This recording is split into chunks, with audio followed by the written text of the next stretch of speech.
Hi there, everybody. It's T-Biz here again, and we're in for a heck of a treat today. I purchased recently the Chewbacca from the Forces of Destiny line from Hasbro, and yeah, pretty cool figure. I do have to say, it's pretty cuddly Chewbacca there.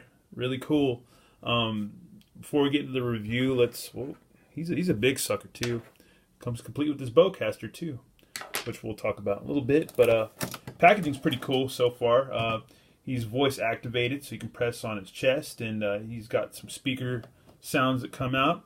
And I like the card back for this one because it took me a minute to figure it out because I was looking at it, and then I was like, "Is that a city?" And I was like, "Oh, it's inside of the Millennium Falcon, the pilot area, cockpit." And there's a little cartoony, cutesy drawing of rendering of Chewbacca himself, or Chewbacca, if you want to call him that, or Chewie von Bacchestein, and as I like to call him. And yeah, here's a look at the back, and more figures you can get. The Rey of Jakku with BB-8, which I wouldn't mind getting, and Princess Leia Organa with R2-D2, which I wouldn't mind getting too, because that'd be pretty cool. And Chewie roars, so yeah, that's what he does, and he does other things in other languages too. But yeah, here's a look at Chewie, legendary Wookiee warrior and Han Solo's co-pilot. Chewbacca has a big heart and is unwavering in his loyalty to his friends. Which he's cool because what did he save Han, and he had like a life debt to him, just kind of like old Jar Jar had with what's his face, Qui-Gon Jinn. Yeah. Anyways, and they're best buddies forever. Comes with some instructions right here. There's a little funny line drawn Chewie.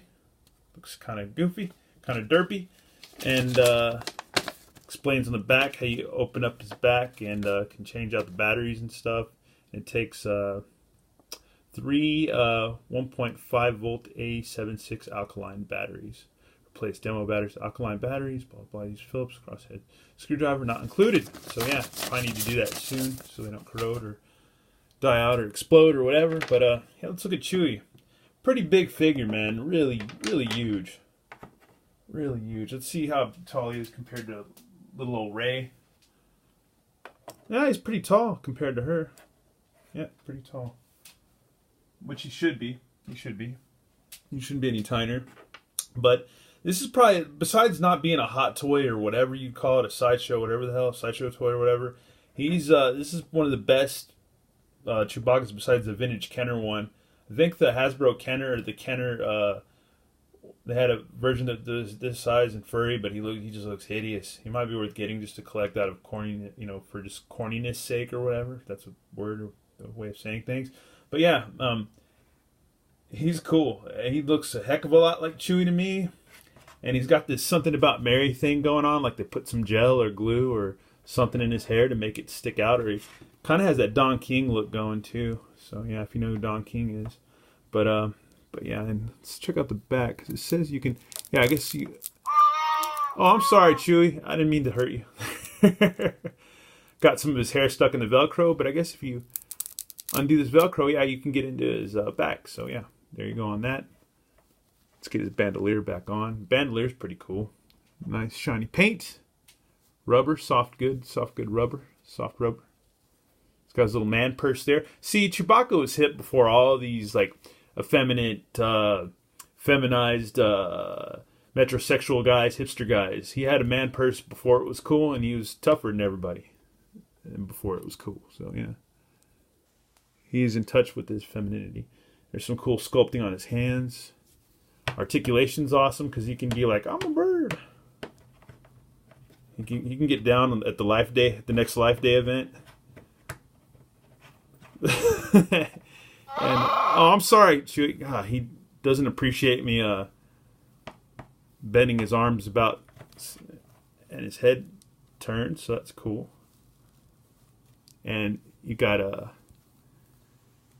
he can run. You can put him in a running pose, so he's got some articulation there.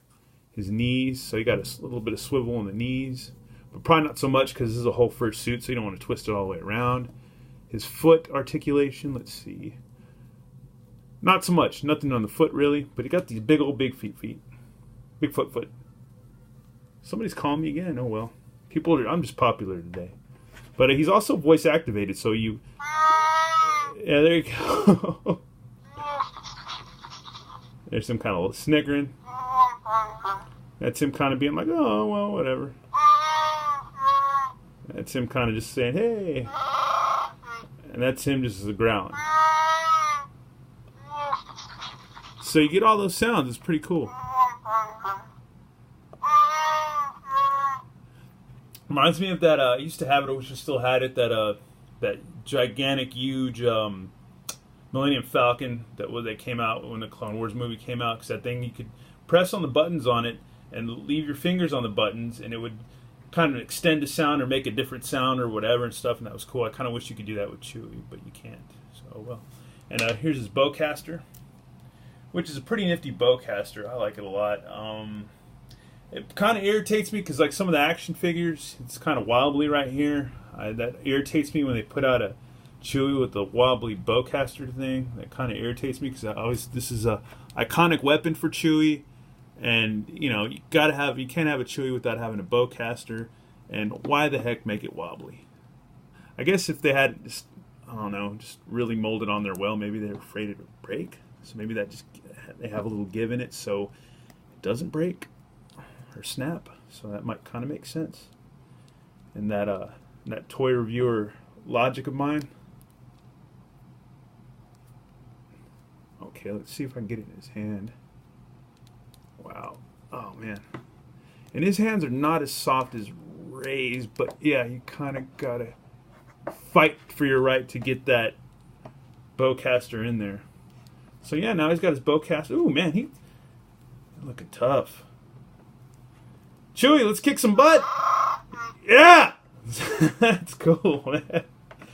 I urge you, if you're a Chewbacca fan, go buy this figure. I probably paid way too much money on eBay as usual for it. Oh, I know, Chewie. Chewie's like, you did. I know. Sorry, Chewie. I had to have you, though, man. I had to have you. Because it's Chewbacca. We've all grown up with some Star Wars and some Chewbacca. And, man, why not? Why not pay the extra money, the extra, like, $40 or $43 or whatever I paid to get this figure? Because I didn't see it in town, so heck, I was going to get it. Anyways, that's regardless. This is a cool figure. Get it. It's awesome. If you like Chewie, if you can find him, do it. If you can get him cheaper than I got him, cool. Bless you. Anyways, thanks for watching, y'all. More reviews and stupid stuff always on the way. And thanks for everybody for subscribing and commenting and stuff. I always appreciate it. And one of these days when I'm not lazy, I'm actually going to make it around to getting back to everybody. Who knows if that'll happen, but oh well. Thanks anyways, guys. I always appreciate it. And yeah, everybody in the toy community, everybody in Collector's Dungeon, everybody not in Collector's Dungeon, friends, past, present, future, and haters, everybody, go watch some Star Wars coming out next week, next Friday, next Thursday, Wednesday night at midnight, whatever. Anyways, thanks for watching, y'all, and yeah, go get this Chewie because he's awesome. Later, y'all. Peace.